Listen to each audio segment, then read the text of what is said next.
Hello mga ka-cakes ni Lay, another day, another cake order nga tayo for today's video. Actually, pangalawang cake order ko na to na ganito yung design.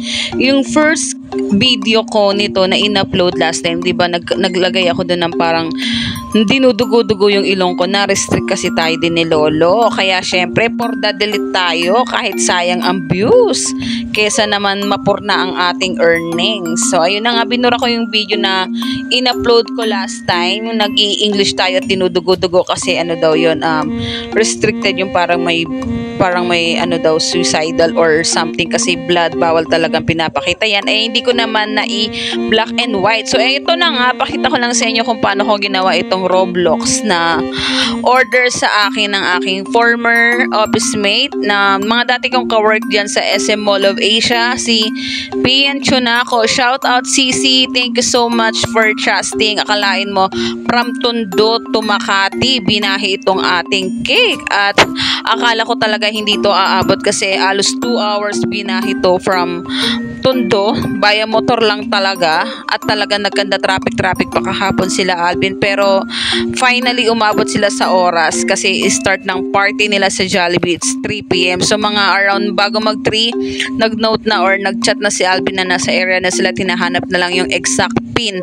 ng kanilang drop-off. So ayun na nga, pakita ko lang. So ano siya, 7x4 na Choco Moist cake at ang may fondant details at yung kanyang mga character ay real toys. O diba, sang ka pa, may cake ka na, may laruan ka pa. So ayun na nga, pinakita ko na nga, manual cut lang ang ginawa ko dun sa Roblox na logo. Nagprint lang ako kasi hindi ko naman din nakalain na masusundan pa pala yung ganong design. So medyo na ano pa nga ako dito kasi yung board na ginamit ko ay 10 round inches instead of 12. Yun lang, medyo na ano tayo. Pero ginawan pa rin natin ang paraan syempre na, diba, as baker kailangan diskartehan natin na kaysa magahol pa tayo sa oras, ginawa na lang natin kasi napalaki yung box ko doon sa side ng cake. May kita nyo naman sa video, kaya ang ginawa ko, dinoble ano ko na lang yung board natin kasi 7 inches. Nag-ano kasi ako dyan ng allowance up to 10 or 12 na board, depende kasi sa details na ilalagay mo sa board. So ganun kasi.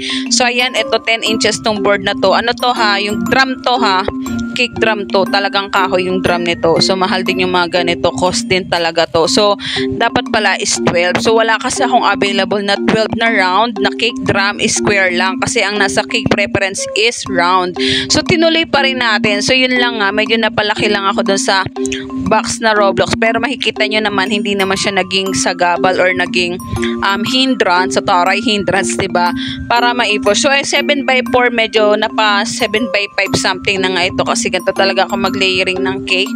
Ayan, parang kahit na umabot siya ng hindi na tayo nagtapyas, bigyan na natin yan. So ayan, ganyan lang naman din siya, pero talaga yung pag-details po talaga ng fondant, kumukonsume po talaga yung time talaga. Sabi ko naman sa inyo, pagka fondant na may mga details, kung ano, mapapricey talaga natin siya, unlike kasi sa printed na ida-download mo lang sa printer tapos gugupitin mo lang, ayan, design na. So iba pa rin talaga po ang labor or effort ng pagpo-fondant details. So sinasama po natin yan sa costing, pero hindi naman ganun kaano. So depende naman talaga. So ayan, soft icing yung kanyang body at fondant details. So thank you so much po sa pagtitiwala sa cakes ni Lay at iba pa. Ayan, pigansyo na ako. Thank you so much, CC. Kahit napakalayo ng Tondo, diba, sa Makati, akalain mo sa cakes ni Lay at iba ka pa rin nagtiwala. So maraming salamat po sa nagre-recommend sa akin sa cakes ni Lay at sa mga nagtitiwala po sa mga gawa ko.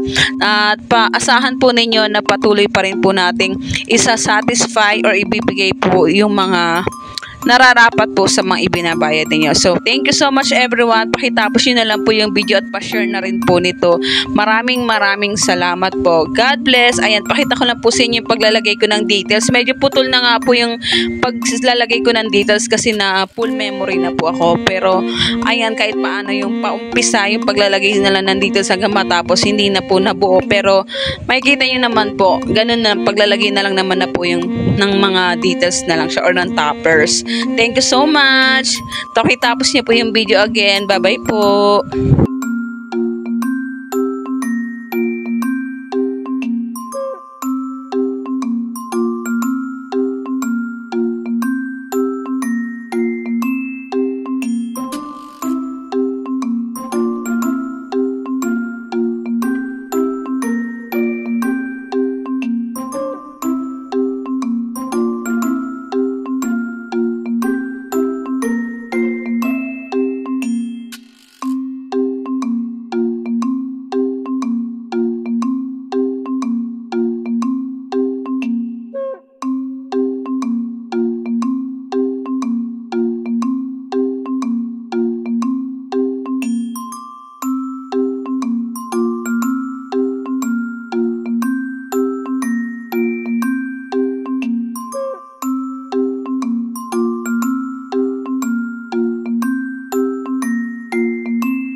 Bye!